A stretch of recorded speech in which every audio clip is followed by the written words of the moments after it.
Tal estimados, sean bienvenidos a una clase más de nuestro curso de Teoría de Máquinas. Vamos a introducirnos a la unidad Investigación Cinemática de un Mecanismo Plano, que trataremos de abordar en 3 clases. La clase de hoy vamos a hablar del análisis de posición y desplazamiento, parámetros cinemáticos, configuración y movimiento.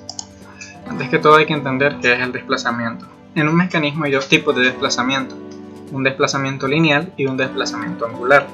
En las figuras podemos entender un poco mejor ambos conceptos. El desplazamiento lineal es aquel que nosotros calculamos cuando definimos un punto de referencia en el mecanismo, en uno de los eslabones del mecanismo. En la figura podemos ver el triángulo sombreado que nos representa a una de las barras o eslabones del mecanismo donde hemos colocado un punto P. En una posición inicial podemos definir ese punto P como nuestro punto de partida.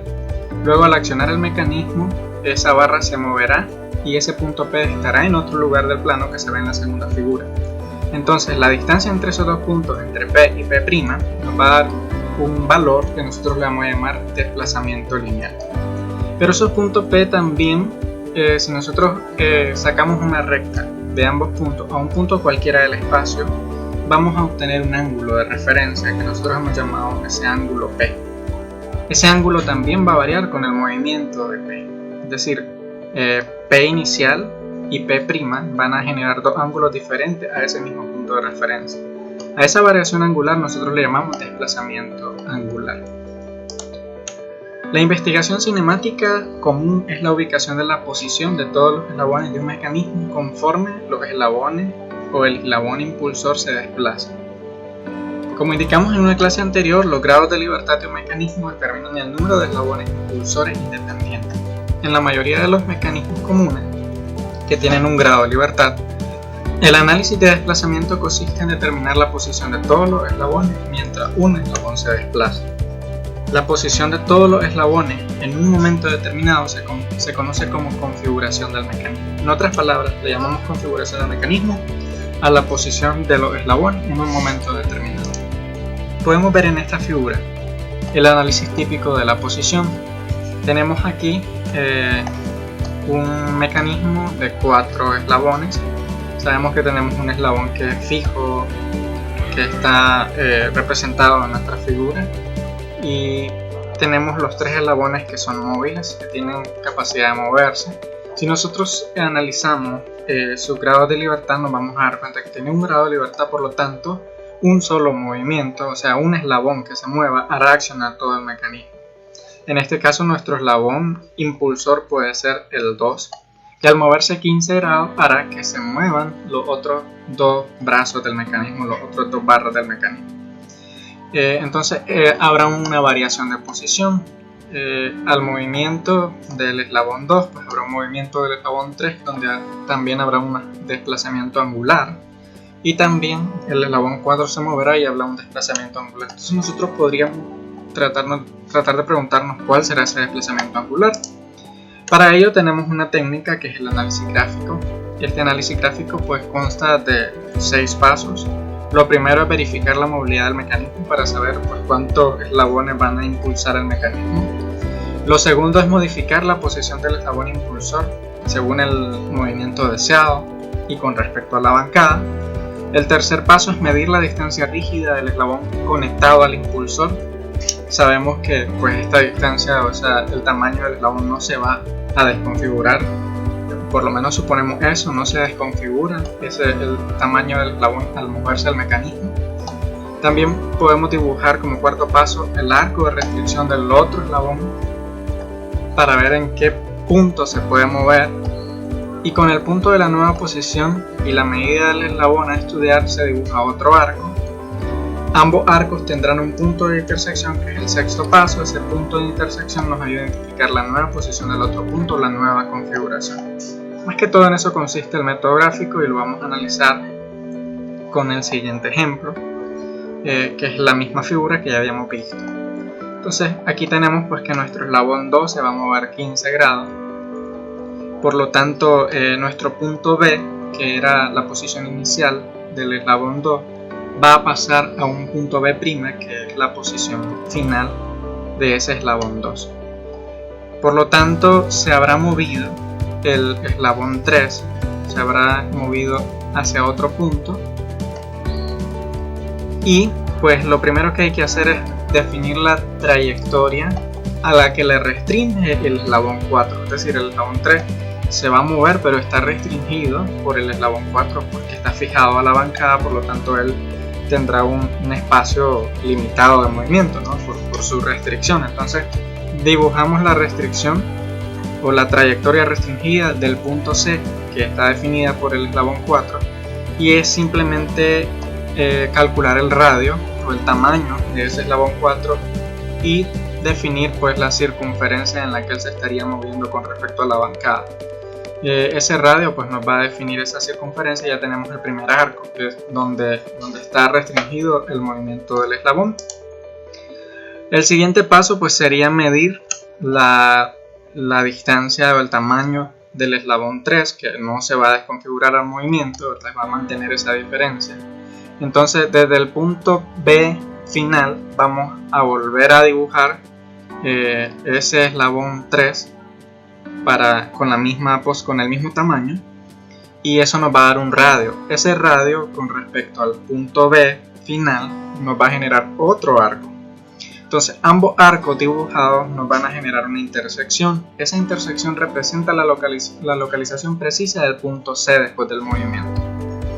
Y pues podemos calcular incluso más intersecciones. Aquí vemos una segunda intersección que va a representar otra inversión geométrica, es decir, que podría darse la posición del mecanismo en ese punto.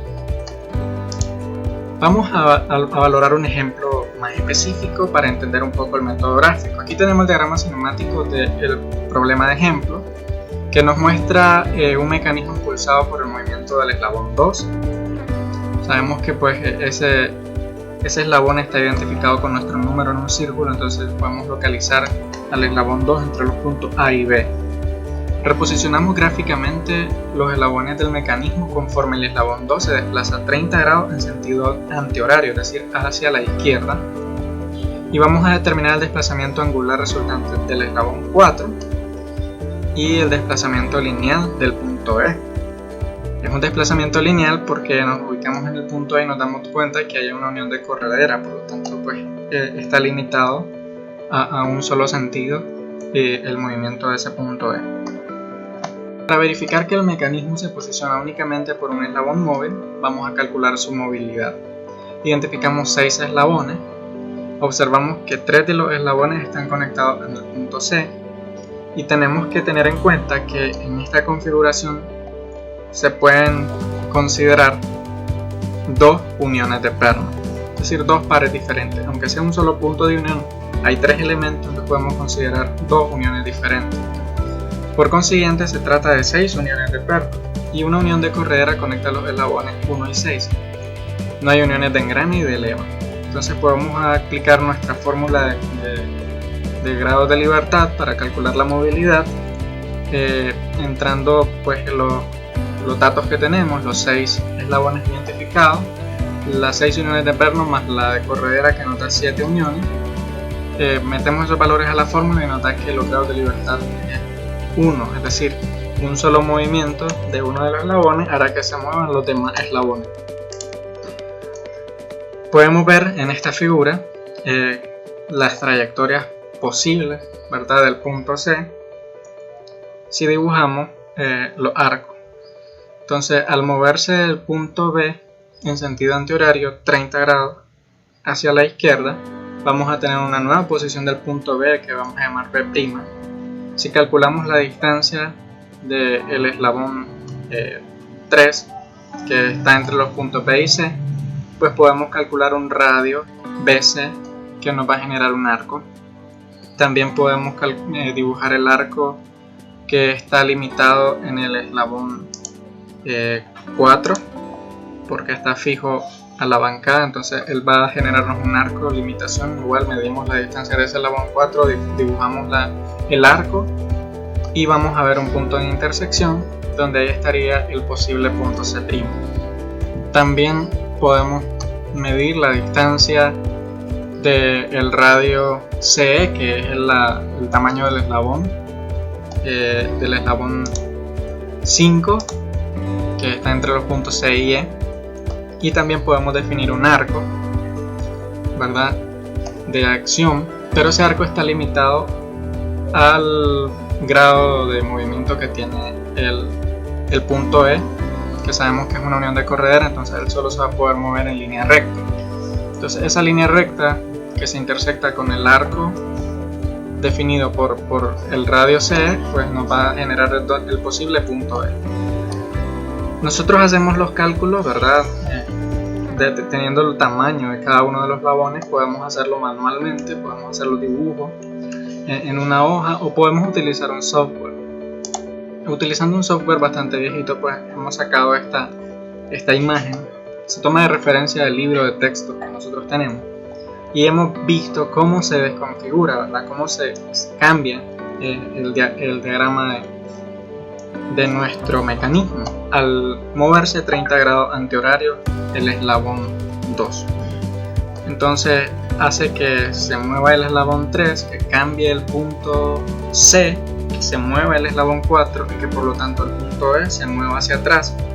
Y si respetamos todas las medidas, nos fijamos que la gráfica nos va a generar la distancia. Incluso nos va a generar el nuevo ángulo o la variación angular que tiene el eslabón 4